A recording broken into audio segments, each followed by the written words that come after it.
बिस्मिल्लाहिर्रहमानिर्रहीम। अस्सलाम वालेकुम नाज़रीन। अगली इसमें जो हम बात करेंगे, हम इसके अंदर जो SPSS है उसका थोड़ा जो इंटरफेस है उसको हम डिस्कस करते हैं। ये बिल्कुल बेसिक लेवल की चीज़ है। मतलब इसमें अगर देखें, जब हम SPSS ओपन करते हैं तो इस तरह की विंडो हमारे सामने ओपन होती है। जैसे अभी मैंने एक ऑलरेडी एक प्री फिल्ड जो शीट है वो खोली हुई है। तो इसमें हम देखें अगर, तो सबसे पहले ये बॉटम में ना हमें ये दो ऑप्शन नज़र आ रहे थे, एक वेरिएबल व्यू है और एक डाटा व्यू है। तो वेरिएबल में हमने ज़ाहिर है सारे जो लेबल हैं या जो भी उसकी डिटेल होती है वो ऐड करनी होती है अपनी अंडरस्टैंडिंग के लिए, या ऐसे यहाँ पे वो सारी चीज़ें होती हैं जो कि टेबल ग्राफ्स वगैरह में डिस्प्ले होती हैं, मतलब एज ए टेक्स्ट डिस्प्ले होती हैं। और जो डाटा है वो उसकी बेस पे वो जो SPSS है उसको एनालाइज करके तो उसकी हमें समरी टेबल की बना कर देता है। ये डाटा व्यू है। तो इसका वैसे आसान तरीका ये भी है कि हम Ctrl+T अगर प्रेस करें ना, एक दफ़ा प्रेस करेंगे डाटा व्यू खुलता है, दूसरी दफ़ा प्रेस करें तो इस तरह हम दोनों व्यूज़ को आपस में स्विच कर सकते हैं क्विकली, अगर हम कीबोर्ड से Ctrl+T प्रेस करते हैं। तो आगे चलते हैं। अगर वेरिएबल व्यू में अगर जो मोटी मोटी चीज़ें हैं, इसकी पहली है नेम। नेम में का तो मतलब ये है कि हम जो अगर डाटा व्यू में देखें ना, ऊपर ये जहाँ हर वेरिएबल के ऊपर छोटा सा नेम नज़र आ रहा है, तो जो उसकी निशान लगाने के लिए कोई भी नाम हम यहाँ पर लिखते हैं ना, वो यहाँ ऊपर डिस्प्ले होता है। तो इसके लिए ज़रूरी नहीं है कि बहुत ही कोई रूल हो।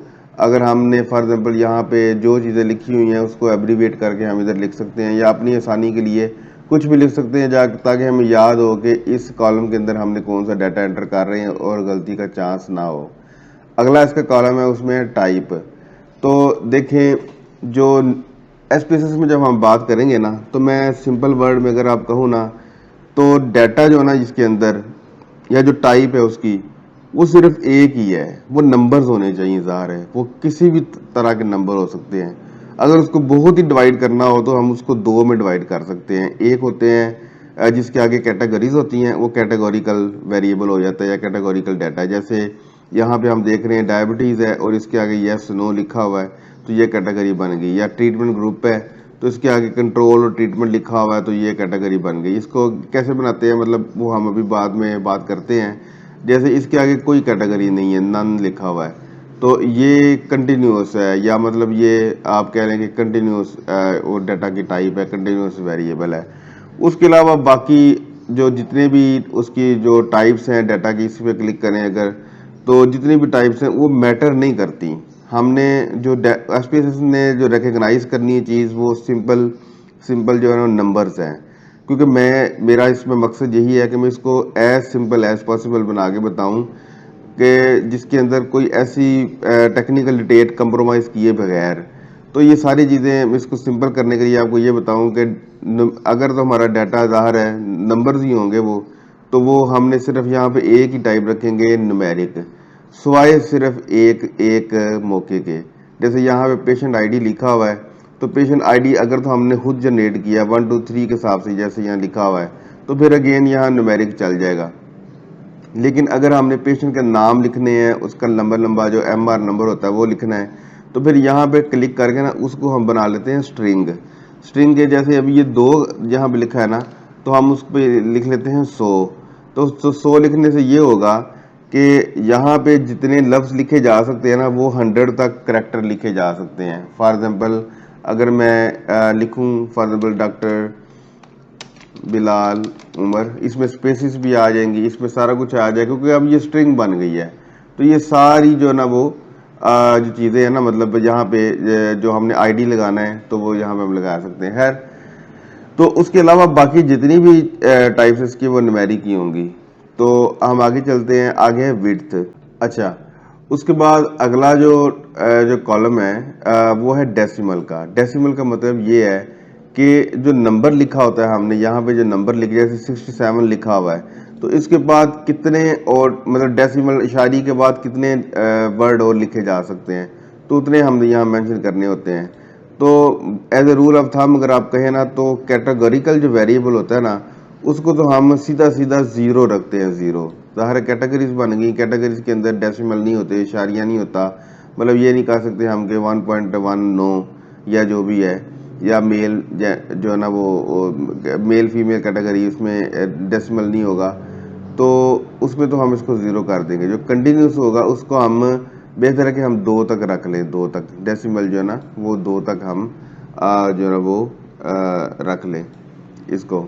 अगर देखना अगर हमने यहाँ पे 2 रखना है तो फिर इसको थोड़े विड्थ को यहाँ से बढ़ाना है, क्योंकि वो डेफिनेटली उसको उसने उसको फॉलो करना होता है। वैसे बाय डिफ़ॉल्ट यहाँ पे विड्थ जो है ना वो 8 होती है, और 8 एक अच्छी जो है ना वो एक विड्थ है।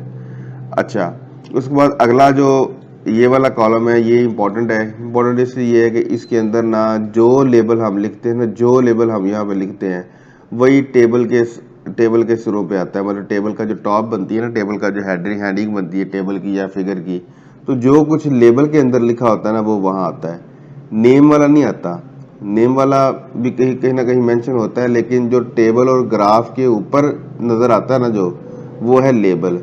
तो इसलिए लेबल बहुत ही सोफिस्टिकेटेड होना चाहिए। इसके ऊपर हमें स्पेलिंग वगैरह देख के लिखना चाहिए, इस तरह की जो चीज़ें हैं। इसके अंदर इवन जब हम एंटर करते हैं तो अगर कोई स्केल ऐसा लंबा चौड़ा है जो प्लेजराइज्ड होता है तो उसको हम कोशिश करेंगे इसी पॉइंट पे रिफ्रेश कर लें, ताकि आगे जाके प्लेजरिज्म उसकी ना आए, क्योंकि वो थोड़ी थोड़ी करके प्लेजरिज्म काफ़ी ज़्यादा बन जाती है जब हम उसको रिजल्ट्स के अंदर एंटर करते हैं।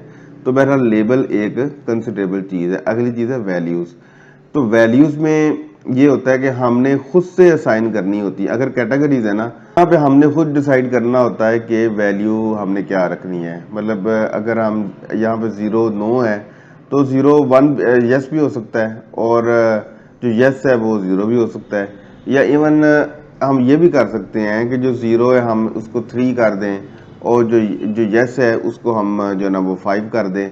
ये सारा का सारा ये कोडिंग है, ये हमारी अपनी मर्जी है कि हमने इसको कैसे करना है। लेकिन जो चीज़ करने वाली है वो मेन चीज़ ये है कि हमने फिर याद रखना है यहाँ पे कि यहाँ पे हमने क्या एंटर किया हुआ था, क्योंकि जो हमने यहाँ पे कोड किया है वही हमने वहाँ पे उसके अगेंस्ट एंटर भी करना है। अगर यस है तो हमने फिर 5 एंटर करना है। वैसे ये तो एग्जाम्पल के तौर पर कह रहा हूँ कि तुक तो नहीं बनता कि हम यस को हम 5 कह दें। बात करते ऐसा होता है कि जो ना हमें जो सारे जितने भी वेरिएबल है ना उसको हम एंड पे सम भी करते हैं, तो फिर हम उसमें कोई ऑर्डर रख लेते हैं। जो नो वाले हैं उसको हम 0 कर लें, यस वाले को 1 कर लें, ताकि प्लस हो जब तो हमें पता चल जाए कि टोटल स्कोर कितनी है, कितने यस वाले हैं इसके अंदर या जो भी है।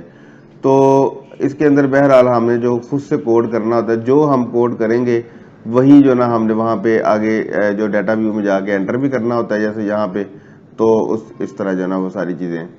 और उसके बाद आगे मिसिंग है। मिसिंग को अभी हम डिस्कस नहीं कर रहे। वैसे हम as a rule of thumb अभी हम जो इस सीरीज के अंदर बात करेंगे ना ज़्यादा, वो हम विदाउट मिसिंग बात करेंगे। एंड बेस की भी बात करेंगे, लेकिन हमने ये कोशिश करनी है कि हमारा डाटा ऐसा ना हो जिसके अंदर कोई मिसिंग डाटा मौजूद है। फिर आगे कॉलम्स हैं, अलाइन है कि आप जो ना वो इसकी जो कॉलम के अंदर मतलब इसको किस तरह रखना है। राइट, जैसे फॉर एग्जाम्पल हम इसको लेफ्ट लाइन किया है और इसको देख रहे हैं ये लेफ्ट लाइन हो गया यहाँ पे, तो इस तरह हमने ये अलाइनमेंट है उसकी। आगे मैयर है। मैयर का मैंने पहले आपको डिस्कस कर दिया है कि डाटा जो ना एसपीएसएस में 2 ही तरह से आप समझ लें कि डील होना है। एक या तो वो स्केल होगा, मतलब बगैर कैटेगरी के होगा, या फिर वो कैटेगोरिकल होगा, मींस वो आप उसको नॉमिनल कह दें। जैसे ऑर्डिनल है, अगर ये एक तरफ से शुरू होकर दूसरी तरफ जा रहा है तो उसको हम ऑर्डिनल कह लें। ये इससे बहरहाल कोई फ़र्क ऐसा नहीं पड़ता। और अगला ही जो इसका जो है कॉलम, ठीक है, वो इसका जो रोल है, इसमें हम खुद से भी हम थोड़ा सा इसको लेबल कर सकते हैं जी। ये हमारा जो वेरिएबल है किस तरह का है, ये डिपेंडेंट है, इंडिपेंडेंट है, टारगेट है, क्या है, जो भी है। इसकी एडवांस टैड हम जब डिस्कस करेंगे रिग्रेशन वाला की, तो उसके अंदर इसका ज़्यादा रोल होगा। उस टाइम पे इसको मैं ज़रा एक्सप्लेन करूँगा। तो कुल मिला के यही है कि जो वेरिएबल व्यू है उसके अंदर जो मोटी मोटी चीज़ें हैं वो इसके कॉलम्स हैं, ताकि उसको डिस्क्रिप्शन में उसमें हेल्प मिलती है। और इसके अलावा जो चीज़ें हैं, अगर डाटा व्यू में देखें तो डाटा व्यू में ज़्यादा ऊपर यहाँ पे हमें लेबल नज़र आ रहे होते हैं। जो लेबल कह रहा हूँ, जो नेम है वो नज़र आ रहा होता है, उसके अगेंस्ट हमने यहाँ डाटा एंटर करना होता है। ये एक बटन है, इसको एक दफ़ा प्रेस करें तो जो लेबल जो भी हमने किए होते हैं वो नज़र आते हैं, और दोबारा प्रेस करें तो अगेन नंबर नज़र आते हैं। तो इसके अंदर अगर और देखें चीज़ें, तो डाटा जब हम एंटर करते हैं, फॉर एग्जाम्पल एक्सीडेंटली अगर हमने कोई यहाँ पे कोई और डाटा हमने कोई एंटर कर दिया है, ठीक है, तो अब ये 101 एक वेरिएबल बन गया। अगर हमने उसको बाद में डिलीट भी कर दिया ना उस डाटा को, तो फिर भी वो 101 उधर रहता ही रहता है। जैसे अगर मैं इसको डिलीट भी कर देता हूँ तो ये एक केस जो है ना वो एक मजीद बन गया हुआ है यहाँ पे, तो इसलिए इसको क्लियर करना बड़ा ज़रूरी है।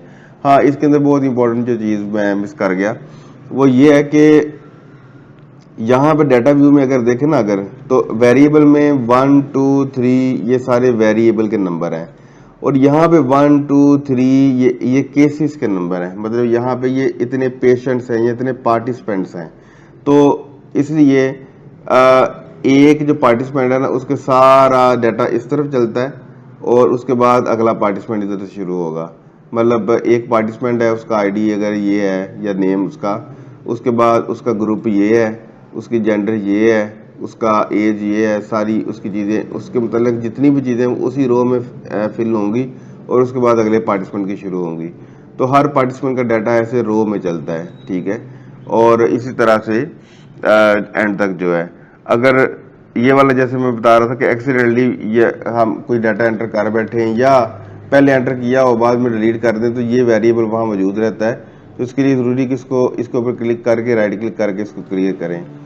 तो इसके बारे में अभी हम इसको यहाँ पे इतने ही रखते हैं। मतलब इसमें हमने जो चीज़ें डिस्कस की हैं, हमने वेरिएबल शीट का व्यू डिस्कस किया है और डाटा व्यू को थोड़ा डिस्कस किया है। इसके बारे में कोई क्वेश्चन हो तो आप प्लीज़ मुझे ज़रूर पूछें, और मीनवाइल हम इंशाल्लाह नेक्स्ट जो ट्यूटोरियल है वो हम करेंगे इसकी डाटा एंट्री के बारे में। ये थोड़ा मैंने जो ना वो उसको बताया आपको, थोड़ा मज़ीद इसको हम एक ब्लैंक शीट के ऊपर डाटा एंटर करके तो हम देख लेंगे, उसके बाद हम एनालिसिस की तरफ जाएंगे।